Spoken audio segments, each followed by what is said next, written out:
Itt vagyunk Londonban, ahol a nemrég elhunyt második Erzsébett koporsója pár napig a nyilvánosság számára is látogatható. A koporsó a brit parlament legrégebbi termében van kiállítva, és ahhoz, hogy valaki bejusson, borzasztó sokáig kell sorban állni. I've been waiting for 7 hours. I feel very well. I was traveling from Slovakia, so for me it's a great experience. I think like she's been the only person who everyone in the world knows. So I think that's it's one moment in time you can see this. She's been there all my life. I just think she's wonderful. And none of my family wanted to come with me, so I thought I'm going on my own. And that's what I did. And I've met all these lovely people in the queue and we've stayed together all day. I am a civil servant and I've been for 32 years, so I had to swear allegiance to the Queen. I didn't have to, I wanted to. The respect I think that people have for her, as you can see, is phenomenal. She will be truly, truly missed. We got here about 2:30 this morning, so we've been walking for about 9 hours, so it's a long time. How much is there still to go? I don't know, to be quite honest. I don't think anybody does. I think if you did walk without the crowds, yeah, it would take about 5 minutes, 10 minutes, but I think it's probably going to be a couple of hours, so we'll just see how it goes. This sign says queue enthusiast, and I'm holding this sign because I'm a big queue fan. As a British person, queuing is an important part of my culture, and frankly, I felt like I had to come out and do my civic duty and bear witness to this incredible queue we've had going this week. Queuing is a very important part of our culture, so we do it for all kinds of reasons. We're always looking for a reason. Sometimes we just queue for fun. You don't want to see the casket of the Queen? I don't really care about that. It's the queue that's important to me. You do not care about the Queen? No, not really. Nem tudom, hogy a britek mennyivel érzik jobban magukénak, mint én. Én magyar vagyok, mégis úgy érzem, hogy szeretem őket és tisztelem.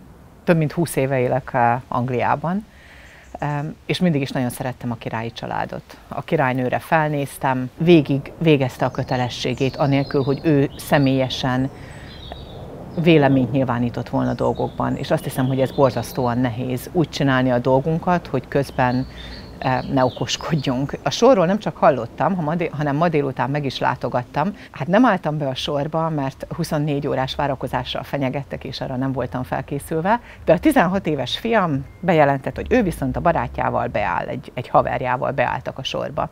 És ma délután meglátogattuk, vittünk neki egy kis muníciót, hogy jobban bírja a sorakozást, és ha minden igaz, 12 óra alatt végez is. Úgy tűnik, hogy nem lesz több a sorakozás, mint 12 óra. Jól mutatja, hogy mennyire szélsőségesen sokat kell várni a sorban állóknak, hogy a hivatalos tájékoztatás is azt ajánlja, hogy az emberek hozzanak magukkal vizet, meleg öltözéket és valamennyi ennivalót.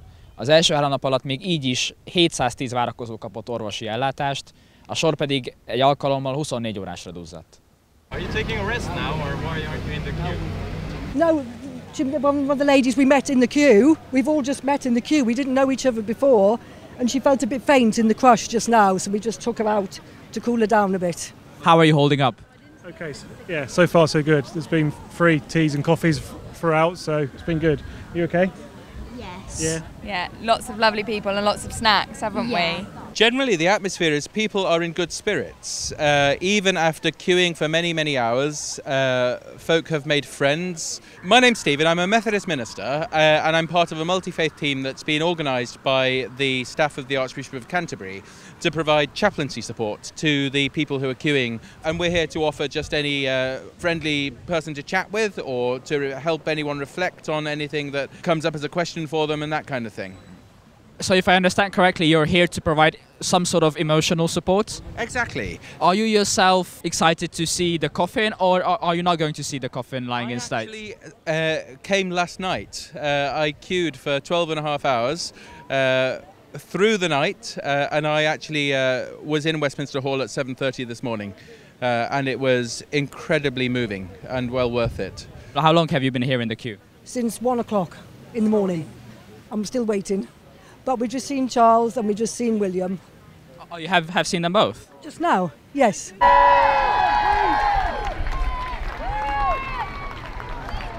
Itt állunk a várakozókkal a sorban, és teljesen véletlenszerűen meglátogatta a sorban állókat az új brit uralkodó, harmadik Károly király és a fia Vilmos herceg.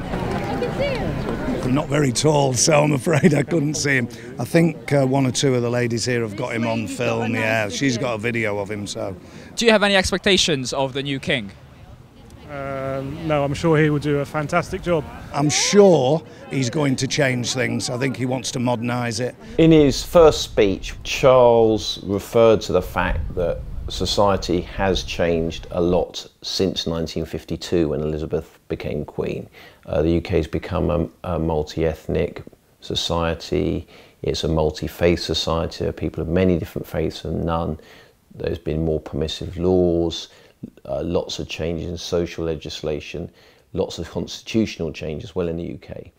And I think Charles's idea is that the way he will approach the role of king will be to recognise those changes. But at the same time, one of the functions of the monarchy in the UK is to provide continuity so that while party politics goes on from day to day, governments come and go, there's another institution on top of it all, the monarchy, which is neutral and which is above party politics and provides a focus for the countries. Azt hiszem, hogy Károly nagyon nehéz helyzetben van, vagy volt, hisz egész életében arra készült, hogy király legyen. És mégsem volt király. Ki kellett alakítani egy olyan életet, ahol értelmes életet él, annak ellenére, hogy nem ő az uralkodó. És ennek része volt az, hogy véleményt nyilvánított. Nemrég láttam egy bejátszást a tévében, ahol egy riporter megkérdezte, hogy ezentúl is úgy fog-e véleményt nyilvánítani, mint eddig. És azt mondta, miért azt gondolja, hogy olyan buta vagyok, hogy nem tudom, hogy uralkodóként nem nyilváníthatok véleményt. He didn't like the government's policy of deporting refugees to Rwanda.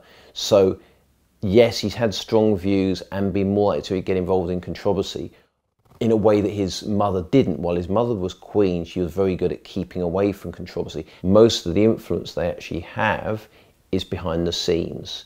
And they have a weekly meeting with the Prime Minister whenever Parliament is sitting, at which they can discuss things. They can talk about aspects of government policy, for instance. They can express views to the Prime Minister on them. So a lot of the changes that might take place won't actually be visible, but there will be some symbolic changes. Glad that Charles is king now. I think he'd be really good. Yeah, you have high expectations of him? Yes, definitely. The last week he's conducted himself perfectly. Such as? All the pomp and ceremony has been, and he's just done everything, all his duty that he had to do. And he's done it with dignity, he's talked to the crowds, he's met everybody. You think that he can fill his mother's shoes? Yes. He's been 73 years waiting for this. He's been trained all his life. He knows what to do. And he's learned from the master. Hasn't he?